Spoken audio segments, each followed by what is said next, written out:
Recording is in progress. I'm going to do the introduction, which always feels a little bit hammy, but sometimes we have to be. Hello, dear listener, dear viewer. Welcome to Random Access Memories. I'm Ian Lee. It's an irregular podcast where I invite a guest on to talk about a retro game that means something to them, and we see where it goes from there. This week, I'm joined by Clint from LGR. Do you now? LGR was Lazy Game Reviews. Do you still use that, or is it just LGR now? It has been just LGR for probably 6 years or so, Yeah. maybe seven. I don't know what year it is anymore. But yeah, it just sort of shortened because it was not lazy. A lot of it wasn't games. A lot of it wasn't reviews. It just sort of meant nothing. So now Yeah. my official catchphrase is LGR. I stand for nothing. There we go. You've been doing this. I'm not going to say you're older, well, you're younger than me by the looks of it, but you've been doing this for a long time. Yeah, since 2009, at least for the LGR show, and I've been on YouTube since 2006. When did YouTube? When did YouTube start? It wasn't much earlier than 2006, was it? 2005, yeah, it was almost a year old, I think, when I joined.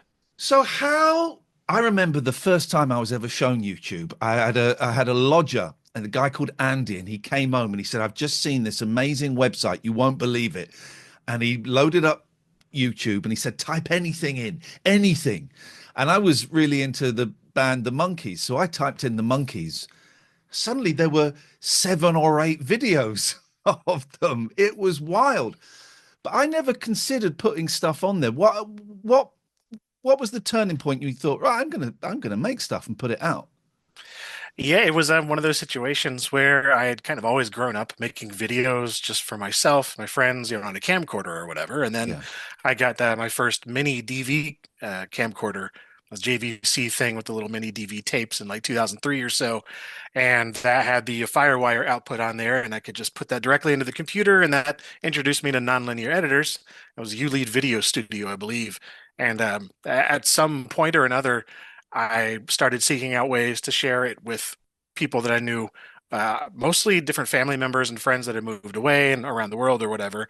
And there were a few different random video sites. There was like Shout Something, and there was early Google Video, and Mm, a couple of these other odd little Daily Motion even I think was around back then. But once YouTube came along and it was so easy and it let you upload up to 10, 11 minutes. And then eventually it went up to 15. I mean, that seemed like endless amounts of space and it was free. yeah. So, a lot of these others were way more limited on all that. So I just really wanted to share just the hobbyist kind of stuff that I was messing around with, mostly making like custom music videos to my favorite songs. Like I'd take a Pink Floyd thing and just mash up a bunch of my own footage from college or something and make my own music video. So it all got taken down because of copyright, but And then how did you go? When did you think actually there might be something more in this than just making videos and sharing them and getting my mates to see them? When did you think, oh, maybe there's, I don't know, a career in this? oh, the career thing didn't happen until way later, but Right. yeah, even years before that. Because so I started doing LGR full time at the very end of 2012. Okay. So right at the tail end there, pretty much 2013 is when I started making money. And then before that, though, I had started years before just as covering computers, covering old games, Atari cartridges, the consoles that I had, a couple of computers that I'd imported from the UK in particular, because nobody was covering those. And so I was just really inspired by some of the couple of channels that had sort of taken off, but not really. Classic Game Room being probably the biggest one I was inspired by on YouTube, and then elsewhere, but eventually YouTube, the Angry Video Game Nerd, just being the guy that did the video game coverage Mm. back then. And so I'm like, oh yeah, sure, I could do that for computers or Atari games or different old consoles that other people weren't talking about at the time. So let's go back a bit. What was gaming like? I have literally no idea how old you are. You look baby faced. What games, what consoles, what computers were you into as a kid? Yeah, so I am 38. So I was You're a born in baby. 1986, and it was honestly kind of hard to start covering retro at the time. I was 22 when I started covering retro things on YouTube, and everybody was like, "You don't know anything about that. You are a baby. You're an infant still." It's like, how is a fetus covering these things for the Commodore 64? But it was, even though I grew up primarily in the 90s, it was one of those situations where we just didn't have a whole lot of resources going around. So we got all Yeah. the hand-me-down things and stuff from thrift stores. And, a family member got rid of this computer or something got decommissioned at somebody's workplace. So we would just bring home these different things because I always liked to tinker ever since I can remember. And it started off with tape recorders, and then it moved on to other little electronics. And then eventually, once I discovered computers, my first computer being an Apple II in kindergarten. That was just, it was it. I discovered that floppy disks existed and then you could play games on there. And oh, what is that? And so it was an endless fascination and mostly just acquiring anything we could from as cheap as possible and or free. Yeah. Oh, I love free. Free is great. Yeah. How many subscribers have you got? I don't know, 1.75 million maybe now, something That like is that. such a huge number, right? Yeah. Can you comprehend that number? I other than going to in-person events where you see a lot of people, Yeah. no, but I still can't because even then, like a few thousand people, like that's insane. But then Yeah. compared to the millions, yeah, it doesn't make any sense at all. Yeah. Um, let's go to your game. What game have you brought and why?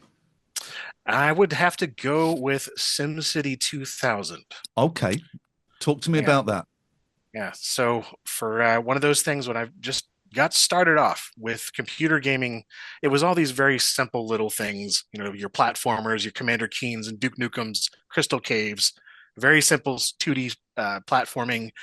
And then the very first, I think, commercial game that we ever got in a big box, and I don't even really know why, but my parents got it and brought it home, and it was the original SimCity Classic for Windows 3.1. Mm.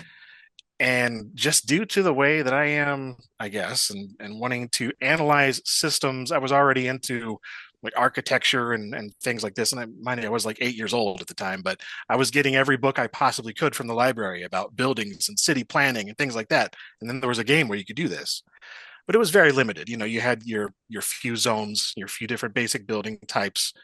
Even back then, I could tell that there was it was almost more of a little toy than anything that actually deeply simulated any real systems. And when 2000 came around, uh, this was the first thing that I ever remember obsessing over.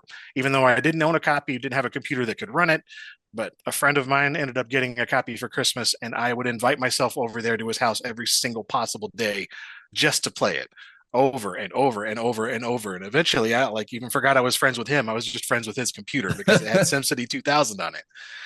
And so that was just this year long craze, and it was something that I just dreamed about. I would draw the cities and Oh, memorize the wow. sprites and the tiles and put them on my wall and sort of build my own cities out of paper and just pencil and whatever because I was just desperate to have this thing and have it at home. And I thought for sure it could run on my computer. Maybe if I get a memory manager for DOS or something, I might be able to squeeze enough RAM or something. But yeah, it was just expensive, and I knew it wasn't going to happen, but I begged for it anyway. And so that Christmas, that was like the only thing I wanted. I said, "Don't even give him any birthday gifts, just Christmas." And once I got to the Christmas day and went through all the presents, of course, it was not there. Oh no, that's not It, how I expected that story to go. it wasn't there, and I was completely Oh devastated man. because I didn't want anything else. I was going so nuts over it. I even dressed myself up as the SimCity 2000 box for Halloween that year. Like I was that obsessed with this thing, and so to not get it felt like the biggest tragedy of my life. Yeah. And so I went the How old whole how day. old were you at this point? Oh, geez, this was 95, so I guess I was 9. Okay. All right, go on. Yeah, yeah. It was just one of those things where I felt devastation and disappointment for the first time. It felt like, but finally went to the grandma's house. Right, finally at the end of the day, you go to the Oh. grandma's and you go there and then go through the dinner and all the hullabaloo and all the other presents for all the other cousins, and then the last one, of course, from the last person I ever expected, my grandma, who'd never even looked at a computer in her life, had gotten me SimCity 2000, and it was just, it still just almost makes me want to tear up because it was so Yeah. magical. And it was this thing that I had just, I knew that I was going to rule my life going forward. And so I got it home and installed it, set everything up, and it didn't work. It didn't work. And not for the reason that I thought. It was because I needed some sort of SVGA VISA driver for my graphics card for MS-DOS. Yeah. And it was some obscure thing. And there was a piece of paper in the box and it said it might not work on all these graphics cards. I'm like, well, what's a graphics card? Yeah. Okay. Well, I don't have sound either. Oh, what are these sound cards? What are these other things? Okay. So what is a memory manager anyway? What is a boot disk? It got all these balls rolling. And so that became my next obsession because just to play SimCity 2000, I had to learn computers Right. like full on. And so that got me into looking into what kind of RAM I could get. Is there any possibility of swapping out my graphics chip? Oh, wait, I have an integrated graphics chip. What does that mean? Why is it on the motherboard? Why isn't it the card? What kind of sound card would be compatible with it? What does 16-bit versus 8-bit mean? And it was all these things. And eventually I was able to cobble together a setup on our old Packard Bell 486 to get it working. And then by the time I did, I didn't want to play it anymore. But I'm sure I eventually did. I've gone back to it in years since, but Yeah. the reason that it stands out is because of that whole Christmas story, the obsession leading up to it. But really, it's because it set me on the path to what I do now. If it hadn't been for that, I would not be as obsessive over these little details or wanting to explore the ins and outs and intricacies of like system requirements or, what makes this 486DX versus an SX different or these, all the little things that I cover on LGR.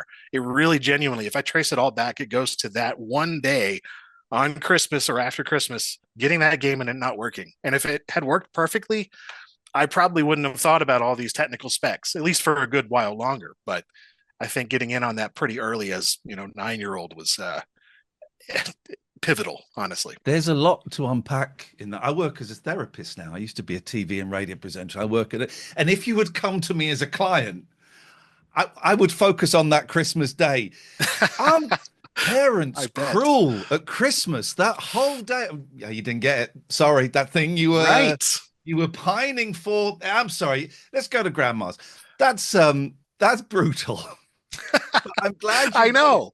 Uh, I'm glad you got it. And it is really interesting that it not working was a huge force, a huge step in you doing what you do now in 2025. That bit of paper, you need this and it won't work with this. So you might want to try this. And that was fun from the start, was it? Tinkering. it actually was. I Yeah. was, initially incredibly disappointed. But then once I figured out that, oh, I actually like this troubleshooting thing. Oh, there's the idea of upgrading things. And, I went to my Uncle Mark, who was the computer guy in the family. And I knew he had built his own computer. And I'm like, well, what is that? How did you do that? Yeah. How did you make a thing to be able to do that? And he handed me some books, some technical references and some guides. And then I would go to the library again. And instead of getting the books on city planning and, skyscrapers, it was books on how to set up DOS programs and make sure that I got the whatever upgrading your computer for dummies and troubleshooting books and anything I possibly could that made sense to me. I even remember picking up a book on programming. And I was like, oh, okay, maybe I can just program my own thing to make a better version of this. And that lasted about 2 days, I think. I was very immediately hated it. I don't know why. Programming never ever clicked. But the hardware side and, troubleshooting the software and making Yeah. sure that systems themselves worked for whatever reason, it was an immediate thing that just was enjoyable. See, the PCs and I like my retro gaming. I grew up in the 80s, so for me, it's the BBC Micro, it's the Spectrum, it's those kind of things. The Dragon 32, man, don't get me started on that. It's terrible, but I love it. And I missed out on the PC. I don't know anything about PCs, and I was aware of you, but I first really heard you listening to This Week in Retro, and I'm a big All fan of right. that and of Reese. And they will talk about PCs and they will talk about sound cards and they will talk about graphic cards. I haven't got a clue what they're talking about. But for some reason, there's something very comforting in hearing them argue about, I don't know, a Voodoo 3 versus I don't know, I can't even think of any other names, Right. but there's something very comforting in that. And I'm guessing that stuff gets you excited in the same way I'm excited, playing old video games or reading about the Beatles. I'm guessing this is exciting stuff for you. You're very passionate about it. Yeah, yeah, to the point where I it went out there and acquired just about every single thing that I was obsessed with for the first 5 or 6 years of just revisiting this. Once I was an adult, had a little bit of money, got a job, right? I'm like, okay, well, now's my chance. I'm going to go and find all of these things that I only read about, the stuff that I missed out on, all of that kind of thing. Yeah. And yeah, and very early on, one of the first things I did was started to import computers from around the world, because once I got online and saw that, oh wow, there were all these things. Like, why was he the the BBC making a computer? That makes no sense. They're a news company. Like, it was going on and finding one of those. That was one of the first computers I imported. Got the ZX Spectrum, the Amstrad CPC, and BBC Micro, Commodore 64, and all these things. And then they just started branching out from there. I'm like, get a Thompson MO5 from France and got an MSX2 from Holland. And it's like West German Commodore 64s. What's the difference to that? Yeah, that was a whole thing for like early LGR, but I kind of burned myself out on that because now it's like, it's sort of just piled up into an endless mess. So that part doesn't necessarily excite me so much anymore, the branching out and exploring, but I kind of returned back to the roots of things, that MS DOS early 90s kind of era. And that's that right there.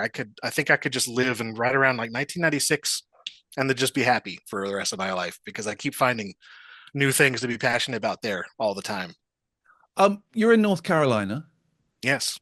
Do you want, can we talk about the hurricane, or is that Oh yeah, yeah. something you don't? Because that, how do you pronounce it? Helene, yeah. Helene. Um, that hit you hard, right? Very hard. Yeah. September 27th, 2024, Hurricane Helene. It was the first time we'd had a storm like that in well over 100 years. Mm.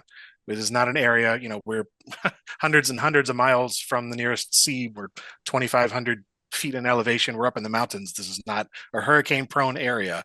So when it hit, and we were warned of some high winds and possible flooding, but Mm. nobody expected anything like what happened. So, yeah, it hit very, very hard. And I live in an area, or lived in an area that was very, very wooded, just trees everywhere, 100-foot tall oak trees, probably 20 of those. Every single one of them came down. Oh, And unfortunately, a couple of them, yeah, cleaved my home in two. So, front to back, it just knocked it out. So, yeah, around 20,000 pounds worth of tree came crashing down jeez, on the man. home and the collection. And yeah, it just let in all the rainwater and everything else that wanted to come through with the storm. So it was a brutal night. Yeah. You were safe. Everyone was Yeah. physically safe. Thankfully, yeah, me, myself, in the general vicinity of the friends and family and everything Yeah. were all safe. I definitely know some folks that weren't as fortunate with their extended family, but for the most part, like everybody in my immediate circle, was safe physically. Yeah. I can't even begin to imagine what that's like. I'm assuming you evacuated and you came back and saw the damage, or were you there? Well, Yeah. Yeah, so there was no evacuation order. There was no reason to evacuate that anybody thought. Everybody stayed at home. I don't know anybody that right. left, except for some folks that were in very high risk flood zones. But you know, even the medium risk or low risk flood zones, we ended up with water that was 30 feet higher than it should have been. So everywhere became a risk. And my area, it just got so windy and we had so much rain that the tree roots turned into slosh and they just fell apart. So nobody evacuated. So I was there actually recording, vlogging a bit during the Right. storm. And yeah, as it happened, as the trees came through, I got that recorded. So I haven't actually done anything with that footage yet, but yeah, I was there when it happened. So evacuated after that, and I haven't been back to my house since in terms of living there because it is currently uninhabitable still. So If I ask too much about this, tell me to jog on, because I can't even begin to imagine how upsetting and traumatic that must be to see your home like that. yeah, I mean, it's one of those things that you don't put so much importance on, of course, until the very moment it's gone. And there were some very odd things that came up around that too, of course, because I am a YouTuber who has this massive collection of stuff, his Yeah. tech and all that in the house. So it was not just a matter of losing the home, my favorite, place to be, my comfort area, working from home, this place that I built specifically to be conducive not only to work, but, mental just well-being and everything, because I've moved around several spots to try to get just somewhere that made sense to me. And I finally did. and barely 2 years there, and then it was just taken away. So that, yeah, that part alone was, I'm still not sure how to process that. But the other immediate feeling was a sense of relief when I thought that the whole collection was probably just gone, because the trees came down right on top of it. And I thought everything that I had accumulated, all these computers and hardware and gears and software, I thought it was all wiped out for a moment Mm. before I saw the extent of the damage. And, it wasn't as bad as it could have been. It could have been far worse. But yeah, there was an odd sense of relief there. I'm like, oh, finally, I'm free from all of these things. I don't have to worry about the responsibility of that anymore. That was an unexpected feeling for me. So What do you mean feeling free? What responsibility? yeah, of having so many pieces of like history, artifacts, things that I need to care for, things that I, because of for you doing this 15, 16 years, Mm. I've gotten so much that it's effectively like a museum that I've been carrying around with me everywhere. Yeah. And the feeling is increasingly annoying, every time I move or move things around and put stuff in storage and out of storage, and then taking things and making sure that, when there's so many fiddly little bits of all these little components, and every time you move you have to be careful with it and make sure that you're the right protector for it, and making sure that you're responsible with it. And Yeah. yeah, it was one of those things where I just, in that instance, it was like, oh, I don't have to think about it ever again. It could all just be gone. I could just start over. Oh wow, but that was quickly not there anymore once I realized that the trees stopped like literal inches from crushing Okay. the ceiling that would have taken everything out. So I didn't actually lose very much in terms of the retro stuff, but it was so close that I thought for sure it was all gone. So So there was acceptance. This is it. It's gone. It's done. There's yeah, nothing I can do about it. it was an immediate sense of acceptance, and I never thought to feel that. So yeah, I that have was an odd one. I've spoken to a couple of kind of medium to big YouTubers before, and also I've seen a few that my kids used to really enjoy, and quite often burnout with YouTubers Hmm. is a real thing. That pressure to keep delivering content, to keep making stuff. Oh, well, the numbers aren't as good on this one as they were on that. What trying to chase those numbers. Does that ever happen to you? Do you worry about that? How do you keep yourself well as you're doing it? Yeah, it's happened many times, Right. I would say. So usually, what it's ended up being is some sort of imbalance in terms of the way that I am.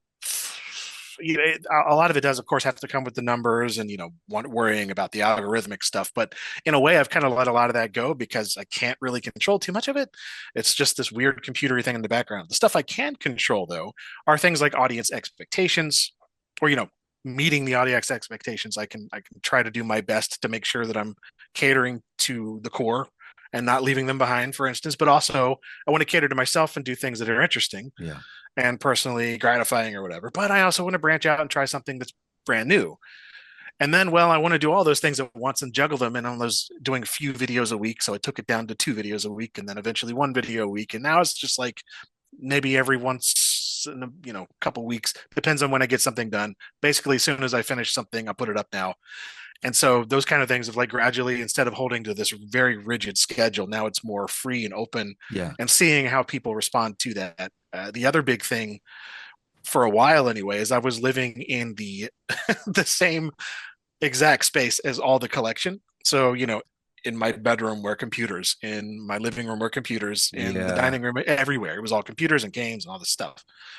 And I would never leave the house because all the stuff was there for what became my job. This was my work. So work was at home, play was at home, anything else was at home. It was just all right there, and there was no separation whatsoever, physically or mentally, from the workspace. So that was something I changed. I think about 2015 or 16 was moving almost everything actually out into storage units. Mm. And I worked that way for a long time. I purposely moved to a smaller home, much smaller home, so wasn't tempted to fill it up with stuff. So it was just me, and I'd have my own little space to work in and just exist and have fun as a human being. And then all the Wow. stuff in storage that I would just go and get it whenever I needed it, right? Yeah. But then after about 6 years of that, it was going back and forth, back and forth, back and forth to storage. I'm like, gosh, wouldn't it be nice to just have a separate space on my own property? And then I could take everything out of storage and have sort of it's still a separation, between work life, but I could balance it by having this mental separation. I found that's really important. And that's what I did at my current place, or was my current place. I built up this area that was just for work. It was just LGR things. So I had my setup in there for my lights and my cameras and editing, all my hardware, all my software, all my gear. I Mm, had just finally gotten it all set up, and hurricane. So it's all back in storage again. So I am currently back to that situation that I was trying to avoid by moving and buying a house and building my little yeah. LGR compound. So yeah, at the moment, I feel like I'm at risk of burnout, but so far, no, because thankfully everybody has been so incredibly understanding and extra supportive with things like Patreon that I genuinely don't have to worry too much about That ad takes revenue the right pressure now. off a bit. It does. Yeah. And, having people like, you can tell that they mean it too, because I'm trying some different stuff and experimental kind of things. People are happy with that. And the views are still coming in. So, yeah, a lot of it is very much in my head, I think. So, as long as I can continue to accept that I don't need to burn myself out and grind to like earn this newfound support, then I think I'll be okay until the house gets rebuilt. As someone who, used to present TV shows and radio shows, I was driven by numbers. It was if you had good numbers, there was a chance you keep your job, didn't always guarantee it. And if you had lousy numbers, it was likely you were going to get booted out. And I know what it's like to chase numbers, and it's an unsustainable way to live because you just do get burnt out.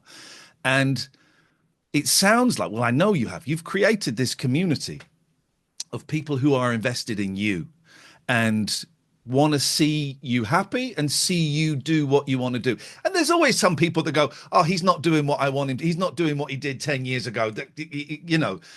But the majority of people, it seems, with you are invested in you and Yeah. want you to succeed and are excited to see whatever direction you choose to go in.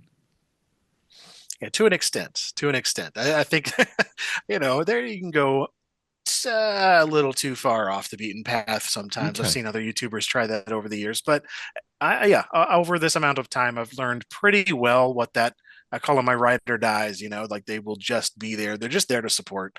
These are the people that I put the most stock in with their opinions. Like they support me financially on Patreon or whatever, but they also don't choose any of the rewards, for instance. Like they're that supportive. They don't care about the so-called benefit. They just want to be there as a patron in the truest sense. And so as long as those folks are okay, I kind of I treat them as my actual numbers, or I try Yeah. to, in terms of like, if I can keep these like 100 folks pleased, then I think that pretty much counts for the majority anyway, Yeah. just in general, because I've learned that they have good taste, at least I think so. So, keep that going and keep the balance. And yeah, thankfully through all of this, like, I was genuinely worried those couple of weeks when I couldn't get online after the storm. I'm like, what's going to happen? All of a sudden I'm not posting. There's no updates. Like what's going to happen? And Yeah. it was nothing but positivity, of course, but I'm just lucky in that respect that it actually was. So, yeah. What was the last video game you played? Oh, geez. I'm actually currently playing Balatro. Addicted to that. Oh, now this is there's a great podcast over here, the Computer Game Show, and I absolutely love it. And they are obsessed with that game. It's a card game. I can never get my head around card games, but it's apparently very, very addictive. Have you been sucked in?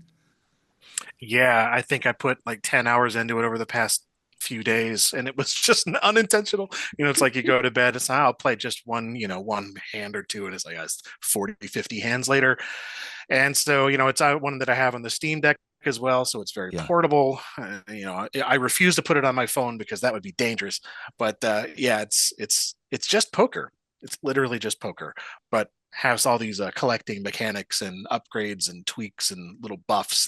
It's fascinating. It's a fascinating system game where yeah, they just tweaked the slightest little things here and there. And as somebody who likes, role playing games, for instance, and yeah. just little tiny stat boosts on every tiny little thing that you pick up in a game, you do that with poker cards, and all of a sudden, this has a buff, this has a debuff, this has a stat boost, and this has a multiplier, and you do that with cards, and it's good stuff. It's you. You sound like an alcoholic talking about booze. It's like I'm just going to have one more before bed, Just and then one more. suddenly it's 5 o'clock in the morning. Um, what's coming up on your channel? How far ahead are you planning, or are you at the stage of just we'll see what happens as it happens? Yeah, I typically would plan ahead a good few videos or, a good few weeks. But at the moment, I genuinely can't Yeah. because I just don't know what's happening day to day. Like yesterday, I was meeting with insurance people, and tomorrow I'm meeting with some engineers and contractors. So, that usually happens the day before, and then I get a call and then something changes. So I can't plan. But at the moment, yeah, I actually do have, let's see, probably two things. One's like a little computer restoration of sorts, one of the computers I lost in the storm. Mm. So putting that back together, hopefully. And after that, or before that, whichever one's done first, I'm working on a video about the aquarium screensaver that came with Windows XP, the Plus pack, the 3D fish. There's a Oh, surprising story behind that. So and yeah, this is why I love stuff like this, because I would never consider. Why would I want to watch a YouTube video about that? right. You know what I mean? But I know that I'd spend 30 minutes watching that. Of course, it sounds, it's fantastic. This is, I am some distance behind you in falling down the retro game rabbit hole, and I am watching stuff and listening to. I don't know what recapping is, but I'll watch some dude do it and taking keys off a keyboard and brushing them with a toothbrush. I'll watch that till the cows come home. I love all of that stuff now, but I don't really know what I'm watching. Yeah. Honestly, I think I'm the same with a lot of things that I watch. They have nothing to do with computers or retro. In fact, it's sometimes more appealing when I don't know, Yeah. because that way I can just enjoy the passion and the energy and the vibes coming through. Like, because you can tell when somebody's really into something, whether or not it's something or if you're completely unaware of anything about Mm. it. Passion is infectious, and it's exhilarating to watch somebody really into their stuff. And yeah, I don't know. I can get that sort of that comfort, that vibe, I guess. I think that's a great note to end on. The vibe, the passion, and what I'm finding in this retro journey is that there are so many people who are so passionate about things you'd never even consider. The Sam Coupe, for goodness, that. Right. But there are people that are passionate about it, and I'll watch that. And I think that's a great way to end. Clint, thank you so much. I'm going to press the stop button, but please don't hang up, because I will thank you personally after I've pressed that. Does that sound okay? Sure. Sounds great. Thank you. I'm going to press the stop button now.